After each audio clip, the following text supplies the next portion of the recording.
Hi hello പുതിയ വീട്ടിലേക്ക് എല്ലാവർക്കും സ്വാഗതം. ഇത് കഴിഞ്ഞ ആഴ്ചയിൽ നമ്മൾ കാതുകുത്തിന് പോയപ്പോൾ അവിടെ നിന്ന് എടുത്തൊരു വീഡിയോ ആണ് കേട്ടോ. ഇതിപ്പോൾ ചെറിയൊരു പാട്ട് മാത്രമേ ഉള്ളൂ, പുറകെ ഫുൾ വീഡിയോ വരുന്നതായിരിക്കും. അപ്പം എല്ലാവരും കാണാൻ സപ്പോർട്ട് ചെയ്യുക. ഇതൊക്കെയായിരുന്നു അവിടുത്തെ കാട്ടിക്കൂട്ടലുകൾ കേട്ടോ. ഭയങ്കര ഹാപ്പി ആയിരുന്നു. തമിഴ്നാട്ടിലെ ഫംഗ്ഷനൊക്കെ നിങ്ങൾക്ക് അറിയാമല്ലോ എങ്ങനെയായിരിക്കും എന്നുള്ള കാര്യം. അപ്പം നമുക്ക് ഡീറ്റെയിൽ ആയിട്ടൊരു വീഡിയോ വീണ്ടും ചെയ്യാം കേട്ടോ. ഞാൻ ജസ്റ്റ് ഇതൊന്ന് ഇങ്ങനെ ഇട്ടുവെന്ന് തന്നെയുള്ളൂ. എത്ര പേർക്ക് ഇഷ്ടമായി എന്നുള്ള കാര്യം കമൻറ്റ് ചെയ്യുക. മറക്കാതെ ഹൈപ്പ് ചെയ്യുക കേട്ടോ. ലൈക്ക് ചെയ്യാൻ മറന്നാൽ ഹൈപ്പ് ചെയ്യാൻ മറക്കരുത് കേട്ടോ. ഓരോ വീഡിയോ കാണുമ്പോഴും നിങ്ങൾ ഹൈപ്പ് ചെയ്യാൻ ശ്രമിക്കുക.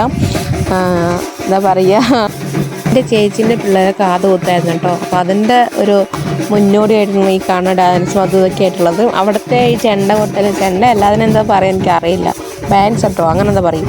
അപ്പോൾ ആ ഒരു താളത്തിനൊത്ത് തുള്ളലാണ് ഇത് വലിയ രീതിയിലൊന്നും തുള്ളലില്ല, ഞങ്ങൾക്ക് ഞങ്ങളേതായ രീതിയിലൊരു തുള്ളല്ല, അത്ര തന്നെയുള്ളൂ. ഒരു ഹാപ്പിനെസ്. എനിക്ക് വേണ്ടത് എന്തെങ്കിലും പാട്ട് അല്ലെങ്കിൽ ചെണ്ട കൊട്ടണം അല്ലെങ്കിൽ അമാരുടെയും ഒച്ച കേട്ടാൽ അപ്പം കടന്ന് കൈയും കാലം തുള്ളാൻ തുടങ്ങും. അപസ്മാരം വന്ന കളിയായിരുന്നു ഞങ്ങൾ രണ്ടുപേരും കളിച്ചുകൊണ്ടിരുന്നിട്ടോ. ഇതിപ്പോൾ ഞങ്ങൾ കളിക്കണമെന്ന് ഞാനും എൻ്റെ ഏട്ടനും എൻ്റെ ഏട്ടൻ്റെ ഭാര്യയും പിന്നെ ചേച്ചിൻ്റെ വീട്ടിലെ പിള്ളേരും പിന്നെ എൻ്റെ ഏട്ടത്തിൻ്റെ അനിയത്തിയൊക്കെയാണ് ഞങ്ങൾ കളിക്കുന്നത് കേട്ടോ. അപ്പം ഒട്ടും ബാക്കിലില്ല, ഞങ്ങളെല്ലാം ഒന്നും ചെയ്യുന്ന കളിക്കണമല്ലോ കേട്ടോ. എവിടെ പോയാലും ഇങ്ങനെയൊക്കെ കളിക്കും. അതേസമയം വീട്ടിലാകുമ്പോഴും പാട്ട് വെച്ച് ഇങ്ങനെ കളിക്കും. ഒരു ഹാപ്പി ആയിട്ട് ഇരിക്കുക തന്നെ, അത്രയേ ഉള്ളൂ. അപ്പം ഇതിൻ്റെ ഡീറ്റെയിൽ ആയിട്ടുള്ള വീഡിയോ പുറകെ വരും കേട്ടോ. ഞാൻ തൽക്കാലം ഇതങ്ങ് എടുത്തിട്ടെന്ന് തന്നെ ഉള്ളൂ. അപ്പം പറഞ്ഞ പോലെ ആരും ഹൈപ്പ് ചെയ്യാൻ മറക്കരുത്, ലൈക്ക് ചെയ്യുക, പുതിയൊരു വീഡിയോ കാണുന്നവർ സബ്സ്ക്രൈബ് ചെയ്യുക, പരമാവധി സപ്പോർട്ട് ചെയ്യുക. വോയിച്ചെടുക്കുമ്പോൾ എനിക്ക് ഓരോ കാണുമ്പോൾ ചിരി മാത്രമേ വരുന്നുള്ളൂ. എല്ലാവരും കണ്ട് നിൽക്കുകയാണ് കേട്ടോ.